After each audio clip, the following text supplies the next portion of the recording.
As Ha mentioned, we started our careers early together. We graduated from college, when we were 12, so we were just young and early for our time. But no, I got to work with Ha and Shri and Maynard and Jeff, who's here, and Rob at eBay. And so I grew up in the Bay Area, went to Stanford undergrad in business school, and now teach a couple of entrepreneurial classes there. And then started my career in B2C, but then moved over to B2B, which I love. And so it's been really fun to be part of early stage companies all the way through public. But probably the most important thing to know about me is my family. I have 3 kids. I am a couple months from having 3 teenagers, but the youngest is not quite a teenager yet. And it's just been a privilege to raise them in the Bay Area and be close to family. And so that's probably the thing that's most important to me is amongst all the other things that I get to do, how to make sure that the family life is front and center as well. And we had some conversations outside about that. And that is also a theme around people and culture, because ultimately, as you all embark on your journeys, you are not just building products, but building teams. And so today I want to spend time talking about that. You all, it was amazing reading about what you're doing.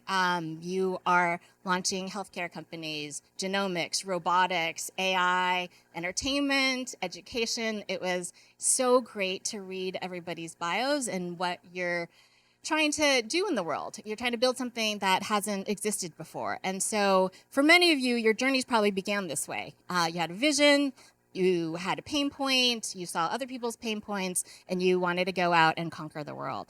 My hypothesis, though, is more days might feel like this for you. And the reason I say that is, as Ha mentioned, I've had the privilege of working with a lot of CEOs, either working for them, being an investor, now being a board member. And the first day I met the CEO of Zendesk before I joined, we got introduced by an investor and we were having lunch, and he said, I had no idea that my hours would be filled by being the chief therapist of this company. Like, I wanted to build a customer support software product. It didn't exist in the world. The business is doing great, but all my problems are people problems, which was why we were having a conversation and why he was hoping to find some people to surround himself with who could help with those people problems, or as I prefer to call them, people opportunities. Because the joy of the journey actually is, how do you find the right people to be there with you? Because you can do that vision that you have, that purpose you want to see happen in the world, can only happen with a great group of people. So along the journey to that place that you are trying to get to, I would also say that there's a lot of curves and ups and downs. The research from Great Places to Work says that every time a company doubles in size, the rate of innovation declines and the belief in leadership declines. And that's for companies on average. So none of you are in this room because you're trying to build an average company. You want to be exceptional in the solutions that you want to put out in the world. And I would just say, take that same passion for what the product is that you want to put in the world and think about how you're going to apply that to building a team and a kind of culture that you're really proud of. And so we're going to start with culture. And my pet peeve with culture is everybody talks about it and it's super fuzzy, right? And people talk about like, oh, are they a culture fit or not a culture fit? Or what's the culture like? And it's one of those things where when it's good, you recognize it. And when it's bad, you also recognize it. But in order for us to do anything about it, including as founders, I think defining it is really important. And so there's a couple definitions I really like. The first one is from Julia Hartz at Eventbrite. And she talks about culture as a living, breathing thing, and as a manifestation of all the people you have at any given time on your team. And the reason I like this definition is it really acknowledges that it's going to be ever changing, right? you're going to bring somebody on and they're either going to be a culture add or they're going to subtract from the culture. But it's going to be always evolving. And if you're successful and your team's doubling in size, your culture is actually going to change. And so when people say, oh, I don't want my culture to change, I think this definition pushes you to understand your culture is going to change. But your job is to figure out how that culture changes for the better every single person that you add. The other definition that I really like is from Asana, and that's that culture is a reinforcing system. And so this one, this diagram, I really like because it ties all the critical pieces together. So you have your mission and your purpose, the problem you're solving out in the world. Do you have values that support what you're trying to solve? So how many people here have written company values yet? About a good number. That's awesome. And then behaviors that support that. And then are they part of your interview process and evaluation? Some nods, great. And then also underneath that, supporting the norms, the people language. How do you describe things? How do you talk about things in the company? How do you communicate as you grow? And then this program. So seeing this as a system, and if you see it as a system, then you can also invest in that system and invest in your culture the way that you would invest in your product. And that's also how Asana has doubled in size almost every year and still maintained or increased their employee satisfaction rating. And every board meeting we're at, the entire team is like, it can't keep going up. It can't keep going up. And yet they have continued to manage to increase it because they treat it like their product. So they intentionally design a culture, they build and execute against that design, and then they measure and reflect and iterate. So today I wanted to kind of take this framework and actually share some things that I hope are actionable, because a lot of the time talk around people and culture is also really fuzzy and kind of opaque, or you read about the stories afterwards and it sounds really great and there's nothing in there that you can take back and you're all really busy. So I hope to share a few things and that at least one of them you feel like, oh, I might give this a try. So that's my goal today. So in terms of design, I want to share a little bit about Gusto. This is the entry to Gusto's office, their current office in San Francisco, but the entryways to every office they've ever had. It's a shoeless office. There's cubbies. And it came out of all three founders grew up in homes where they took their shoes off. And they started their company in one of their apartments. And so it was just this ritual of we're a family and we are really welcoming. And so as they built the company, the whole idea was, what's the first experience you have with Gusto and how can we make it welcoming? And so this intentional design of a ritual that supports a culture of being welcoming and very family oriented. The other thing Gusto does is they interview for values fit first before they interview for anything else. So if you're not a values fit with Gusto, you don't make it to, do you have the right skills? Are you at the right level? And that is also a way that they've amplified their culture and values over time. Something else that I've seen companies do around values interview is have people who are the values interviewers not be on the functional team that the person is interviewing for, and to ensure that those folks who interview for values fit have a veto. What this does is, all of you have probably been in a position where there is an open role, like burning a hole in your ability to get things done. Has anybody been there? Yeah. You're like, yesterday, today, and probably the next, 10 years. And so the values, having that explicit values interviewer be able to have a veto and also not have skin in the game on that function, again, ensures that you don't have that moment of just this time, it's like kind of not a great values fit, but this person is amazing skill-wise, and so we're going to bring him in. I would say avoid that. Design systems and processes to avoid that, because the times that we've had the greatest failure in any of the companies I've been at, and at eBay we used to talk about it as organ failure or organ rejection, is when we slipped on values. So the other thing in terms of design is you want to be intentional about designing the team around you. And oftentimes I will talk to founders and they say, okay, I'm building out these functions, right? We started with product and engineering, and now I need to build out sales. I need to build out marketing. Maybe I have someone there and that I can promote, or maybe I need to go out to market, but I'm building functions. I would encourage you to rethink that and think about building the right team around you. And the way I think about team is every team should have, 4 things that they do really, really well. Strategy. So where are you headed and what's your unique advantage in the world? Execution. How are you going to follow through on that? Innovation, right? All of you are in spaces that either are brand new, are moving really fast. Like, how are you going to drive that change? And then probably the most critical part, in my view, is people. Do you have people on your leadership team who think about people and not just a head of HR? Too often it gets pushed off to a function versus do you have leaders on your team who care deeply about building out the kind of culture you want and bringing on the kind of people you want? And that critical component as you scale of people, at least one person, if not more, who make sure nobody kills each other along the way. So then I often give this as a template to people, and just who's doing this right now within your company and team. How many of you look at this and say, it's my name against all of these sort of? Anyone? Does anyone look at this and say, I've got these all filled and I'm doing really well, because those are the people we should invest in? Anybody feel like, yeah? Okay.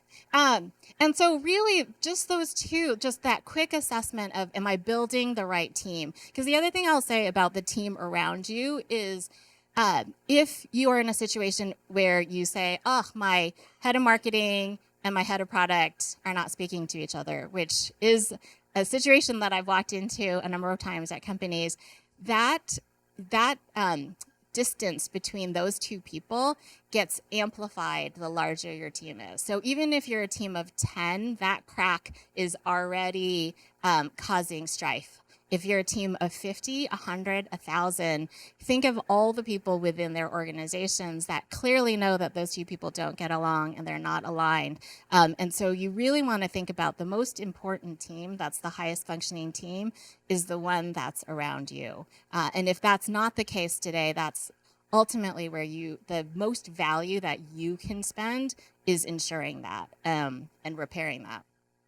So then in terms of build and execute, so how do you then, you've got a design, you know some gaps, you know where you want to head as a culture. How do you go about building and executing? So I'm just going to hit a few highlights of things that I think are, non-obvious lessons that I've learned. One is the magical unicorn, and that is not the $1 billion private valuation that all of you will achieve someday. It's the mythical unicorn of, gosh, if we just hired this one person, all my problems would disappear, right? If I just got this super experienced salesperson that has worked at Salesforce, built out an inbound sales team, like all my problems are going to go away. And so you have this lovely spec, and there's these wonderful executive recruiters out there who will take your money every day, and they'll tell you, like, here are the people you should be looking at.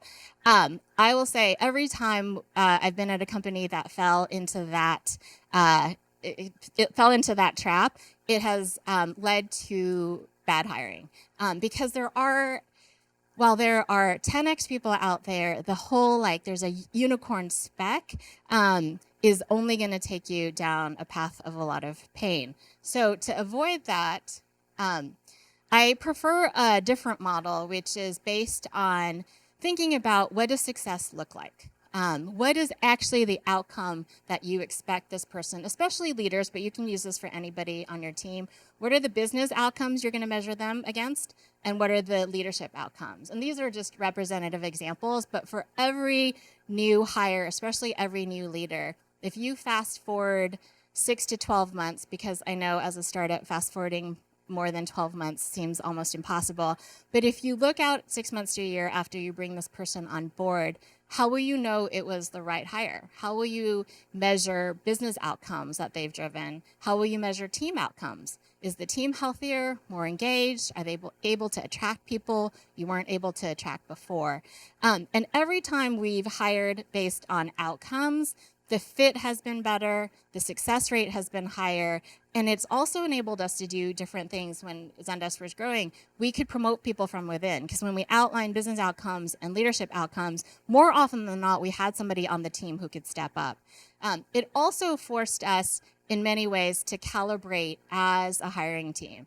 And so those shortcuts that people will have, which is, oh my gosh, they have to have B2B. Well, what was it? It was an outcome that they were specifically looking for, which is, hey, they know how to drive recurring revenue. But there's people who have subscription business experience from B2C that we could look at. And this also enabled us to increase diversity and inclusion, because the non-obvious candidates most often fit both of those, and in fact, we're highly, highly motivated to step into new roles.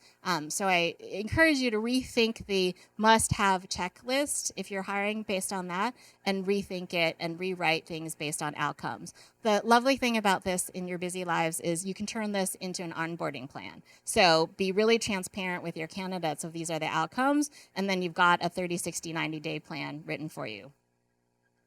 I like things that have dual purpose. The other fun one that I really like, the other tool I love, again, because your time is super precious, is all hires are not equal. And your teams increasingly, especially after you get that funding and you're like, we're going to double in size, and the VCs tell you to hire like crazy, and you bring on recruiters, and all of a sudden everyone is like, my hire is the most important, because it certainly is for them.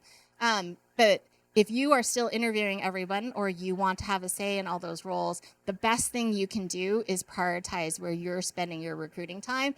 And so just map it against business impact and the ability to hire. Those two factors will really help shake out where you spend time, right? In the top right, if it's a really hard to hire role but huge business impact, like data science, for example, you should just be recruiting all the time. You should be meeting the best data science people out there, having them get to know your company. They might not be ready today, but in 6 months, something might change. And so you should always be recruiting for those roles. If there's anything that you look at and you say, people are just adding headcount quarter over quarter, and I can't tie it to business impact, you shouldn't be hiring those roles. You should not be spending any time on that. And then another one that we started implementing when we were growing really quickly at eBay, and then I've used in most places, is group hiring. So if you've got a lot of, we were hiring, what we were trying to hire, what was it, like 30 PMs a quarter or something like that. And the woman that Sri Ha and I all worked for, the moment she approved headcount, she counted productivity of that headcount already. And no amount of explaining the math of like, it takes 3 months to hire someone would talk her off of that. And so we started implementing this idea of group hiring. So group interviewing, having people come in batches, onboarding them in batches. And this works really well for inside sales, works really well for customer support. And then you're not doing these like onesie twosies. So this is something that's really kind of helped, again, save time or utilize time of you and your team much better in hiring. And then the last kind of tool that I really like is, so you've outlined outcomes, you've prioritized hiring, you now have a team, and your team has problems, or like some of your team is doing really well and some of your team's having problems. And so we came up with this when I was at Zendesk, especially for new managers. Many people are managing for the first time, is just how do you decide who to invest in on the team and what the right investment is. And so the idea of leaders is not a people manager, it's not a VP. Frontline employees, especially in the early days, are often all leaders. They're people who can connect the dots and the ideas. They want to be there. They believe in the purpose. They make everything better. As you keep adding people, it sometimes feels like there's fewer people in that bucket. And maybe you've got these keepers. They're pretty good. They're on the whole additive. Or maybe you've got more doers, right? Like they understand the OKRs. They're executing on what you ask them to do. But the key here is, above the line are people really who are, for the most part, helping you achieve your vision, especially the people in the leader box.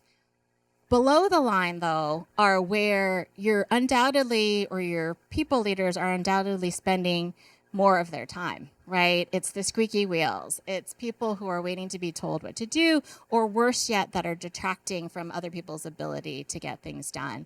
And so the reason to kind of just come up with a framework like this is, again, to give yourself a way to quickly assess where, who are my people in all of these buckets?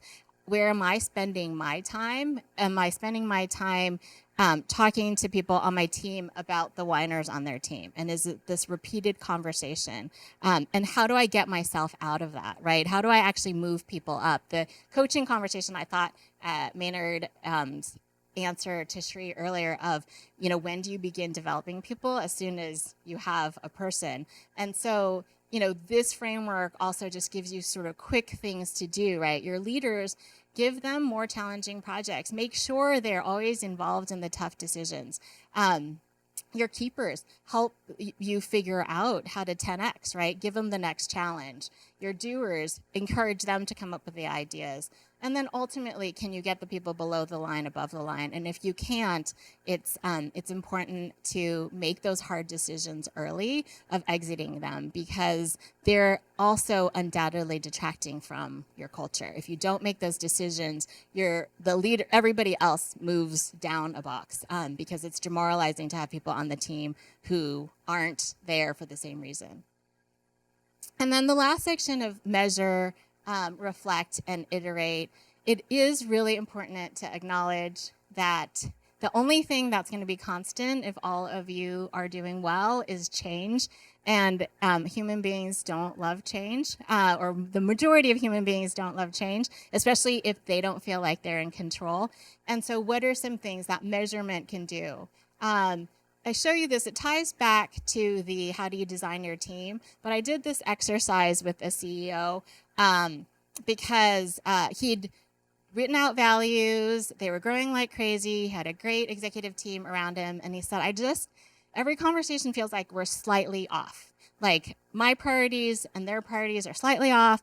We don't have alignment. I keep trying to communicate the goals and the outcomes, but we just feel a little bit off. And so I said, okay, do a quick assessment of these 4 things. What do you think is going well, and what do you think needs improvement across your team?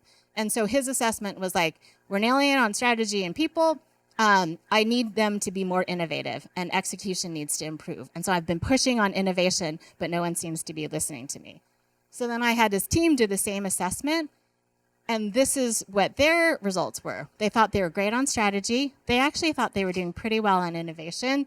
They thought the big focus area was people. They didn't feel like they were a strong enough exec team. They didn't feel like they were investing enough, and they didn't feel like they were getting enough of his time and coaching. And they all agreed that execution was suffering as a result. So that exercise took each person 30 minutes to do. And the point really was it gave them a beginning to have the conversation of why they had the gaps in perception. So this is something you can do literally in like 15 minutes for yourself with your team and just see, like, are we aligned or are we not aligned?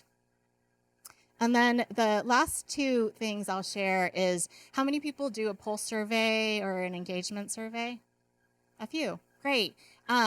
The 3 questions that I love, and they're in a lot of the tools, it's never too early to start this, is really, I think you end up learning 3 things. The first one of would you recommend our company is how proud are your employees to be part of your team? The second, people are remarkably honest about how long they're going to stay. And that really also reflects, do they believe they belong? And are they doing the role that fulfills them? And then the last, the motivation is, are they being properly challenged? And so those 3 questions over time will really tell you how healthy or not your team is.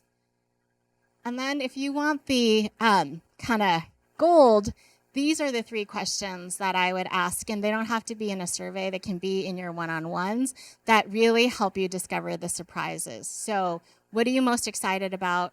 What are you most concerned or confused about? and what have we not asked that you want to tell?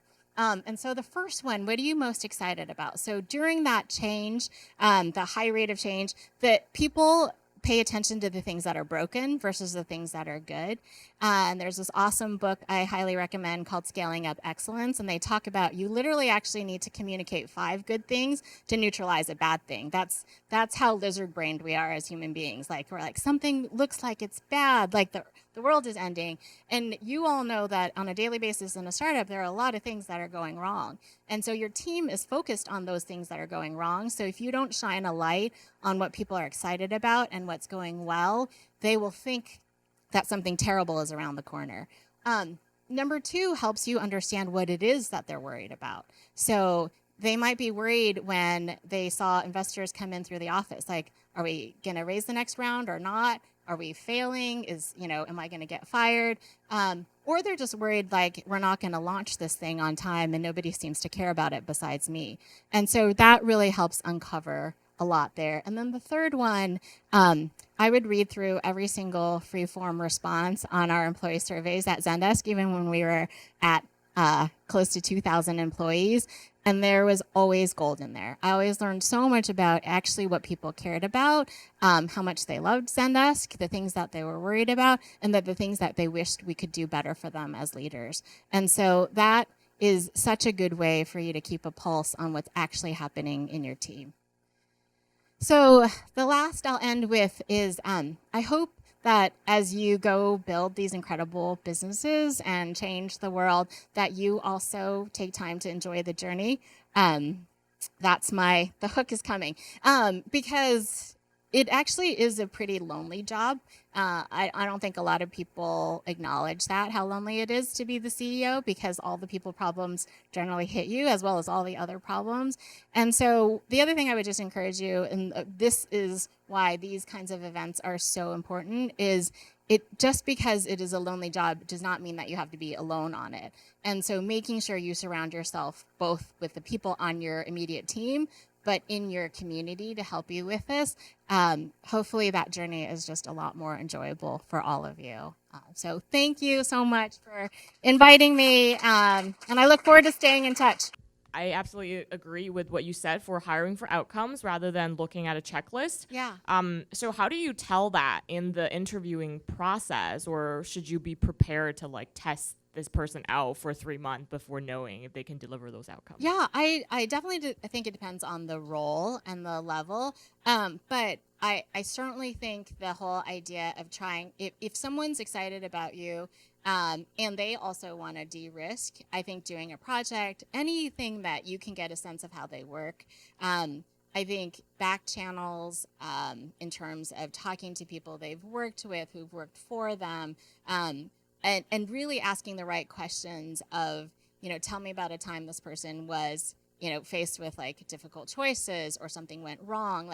It isn't just would you work with them again? Or, usually people, and ask for, go do your research on people that they haven't given you to go talk to. But the best thing, obviously, is being able to see them in action and see them under pressure. If you can't do a project, I like case interviews a lot. Not the Bain McKinsey case interviews, but actually giving them a problem that you're tackling that they would be responsible for and doing a working session. If people are not willing to do that, it's a signal they're not interested in what you're doing, and you can't afford that at this stage. You want someone who's so excited about what you're doing that they absolutely want to come in and problem solve with you. Going to the filtering first, interviewing for values, seems problematic to me, and quick assertion as to why.